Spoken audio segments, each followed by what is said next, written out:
السلام علیکم دوستو، آج ہم آپ کو فلسطین اور اسرائیل کے تنازع کی ایک ایسی داستان سنانے جا رہے ہیں جو نہ صرف ایک تاریخی داستان ہے، کہانی ہے، بلکہ ایک قوم کی بقا، اس کی سیاست، مذہب اور انسانیت کی وہ ایک داستان ہے۔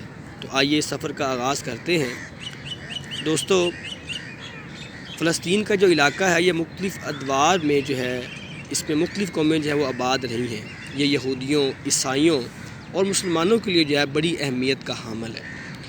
638 عیسوی کے اندر حضرت عمر رضی اللہ تعالیٰ عنہ نے اسے فتح کیا اور اس کے بعد مختلف اسلامی حکومتوں کے زیر انتظام رہا، جن میں عباسی، فاطمی، ایوبی اور خلافت عثمانیہ شامل ہیں۔ دوستو، وقت جب آگے بڑھتا رہا تو 1517 کے اندر یہ علاقہ یہ خلافت عثمانیہ کے زیر انتظام آیا اور 1917 تک خلافت عثمانیہ کے زیر انتظام رہا، یعنی 400 سال تک خلافت عثمانیہ نے اس علاقے پر وہ حکومت کی۔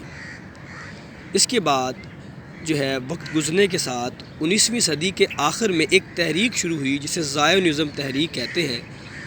زائونزم تحریک کا کیا مطلب ہے؟ یہ ایک ایسی تحریک تھی جس کا مقصد یہودیوں کے لیے ایک آزاد اور علیحدہ ریاست کا قیام تھا، اور اسی مقصد کے لیے انہوں نے دنیا بھر سے یہودیوں کو اکٹھا کیا اور فلسطین کے اندر جمع کرنا شروع کر دیا۔ اسی کے ساتھ جب 20ویں صدی کا آغاز ہوتا ہے تو پہلی جو جنگ عظیم ہے اس کا آغاز ہو جاتا ہے۔ پہلی جنگ جو عظیم ہے اس میں برطانیہ وہ اوٹومن امپائر کو وہ شکست دے دیتا ہے، اور فلسطین کا جو علاقہ ہے وہ اوٹومن سے خلافت عثمانیہ سے چلا جاتا ہے اور یہ برطانیہ کے قبضے میں آ جاتا ہے۔ اب برطانیہ وہ کیا کرتا ہے، وہ جو تحریک ہوتی ہے زائونزم، اس کی حمایت کرتا ہے، اس کی سپورٹ کرتا ہے، اور سپورٹ کرتے ہوئے ایک بیلفور ڈیکلیریشن وہ اس کے اندر اس بات کو باور کراتا ہے کہ یہودیوں کو ان کی علیحدہ اور آزاد ریاست ملنی چاہیے، اور ان کو ایک زمین کا قطعہ اپنا ملنا چاہیے۔ اس کے ساتھ ساتھ 1947 کے اندر جب اقوام متحدہ کا قیام عمل میں آ جاتا ہے تو وہ اس مسئلے کو حل کرنے کی کوشش کرتی ہے۔ تو وہ کیا کرتی ہے کہ وہ فلسطین کا جو علاقہ ہے، زمین ہے، اس کو 2 حصوں میں تقسیم کر دیتی ہے۔ ایک یہودیوں کو دے دیتے ہیں اور ایک وہ مسلمانوں کو دے دیتے ہیں، یعنی 52% جو علاقہ ہے وہ یہودیوں کو اور 48% مسلمانوں کو۔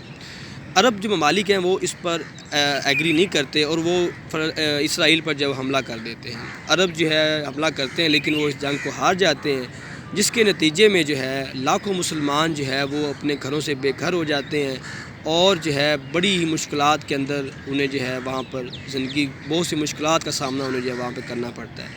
مسلمان جو فلسطینی مسلمان ہیں وہ اس تباہی کو نکبہ کہتے ہیں۔ نکبہ کا مطلب ہے بڑی تباہی، یعنی ایسی تباہی جس کے اندر بڑے مسلمانوں کو اپنے گھروں سے بے گھر ہونا پڑا اور انہیں اپنے گھروں سے نکال دیا گیا۔ اس کے ساتھ دوستوں وقت گزرتا ہے، 1967 کے اندر فلسطین اور اسرائیل کی وہ دوبارہ آپس میں جنگ ہوتی ہے، اور اس میں عرب ممالک بھی اپنا رول ادا کرتے ہیں۔ عربوں کی اور فلسطین کی عربوں کی جب اسرائیل کے ساتھ دوبارہ جنگ ہوتی ہے تو یہ جنگ وہ 6 دنوں تک جاری رہتی ہے۔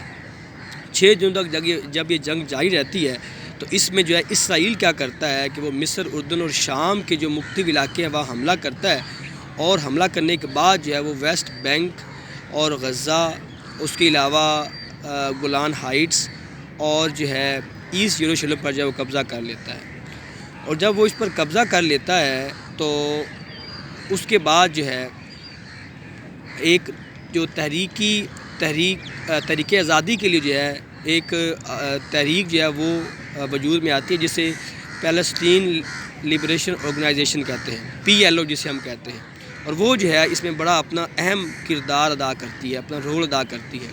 اسی کے ساتھ 1987 کے اندر پھر حماس کا قیام وجود میں آتا ہے، جس کا بنیادی مقصد اسرائیل کے خلاف جہاد کرنا ہوتا ہے۔ وہ ایک جہادی تنظیم تھی جس کا مقصد اسرائیل کی مظالم کے خلاف وہ لڑنا تھا۔ اس کے بعد میرے پیارے دوستو آگے 1993 کے بعد 1993 میں اوسلو اوسلو معاہدہ ہوتا ہے، 1993 میں اوسلو معاہدہ ہوتا ہے، جس میں جو ہے اس بات کو باور کرایا جاتا ہے کہ جو مسلمانوں کے علاقے ہیں وہاں پر ان کو جو ہے خود مختاری دی جائے گی، لیکن یہ معاہدہ بھی جو ہے یہ امن کو قائم رکھنے میں جو ہے وہ ناکام ہو جاتا ہے، اور پھر جو ہے اس میں جو کشیدگی ہے وہ بڑھتی چلی جاتی ہے۔ ابھی جو میرے دوستو ابھی جو موجودہ صورتحال ہے اس میں جو غزہ ہے وہاں پر حماس کا جو ہے کنٹرول ہے، کیونکہ 2006 میں الیکشن ہوئے تھے اور وہاں پر حماس نے جو ہے الیکشن کو ون کیا تھا، اور جو ویسٹ بینک ہے وہاں پر جو ہے فلسطینی اتھارٹی کا جو ہے وہ محدود خود مختاری ہے ان کی وہاں پر۔ تو دوستو اس کے ساتھ جو ہے اسرائیل جو ہے وہ اپنے مظالم جو ہے وہ جاری رکھے ہوئے ہے، اور ویسٹ بینک پر جو ہے غیر قانونی آبادیاں جو ہے وہ تعمیر کر رہا ہے۔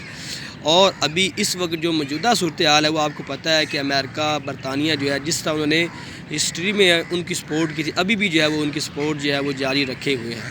تو دوستو آج یہ جو میں نے آپ کو بھی داستان سنائی ہے یہ صرف ایک کہانی نہیں ہے بلکہ ایک ظلم کی داستان ہے جو کہ اسرائیل نے جو ہے وہ مسلمانوں پر جو ہے وہ کی ہے۔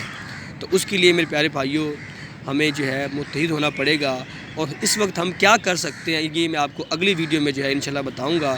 اگر آپ چاہتے ہیں کہ ہمارے جو فلسطینی بھائی ہیں ان کی یہ آواز لوگوں تک پہنچے تو آپ میری اس ویڈیو کو جو ہے لائک کریں، شیئر کریں اور سبسکرائب کریں میرے اس چینل کو، تاکہ ہم جو ہے لوگوں تک حق بات کو پہنچانے والے بنیں۔ جزاکم اللہ خیرہ۔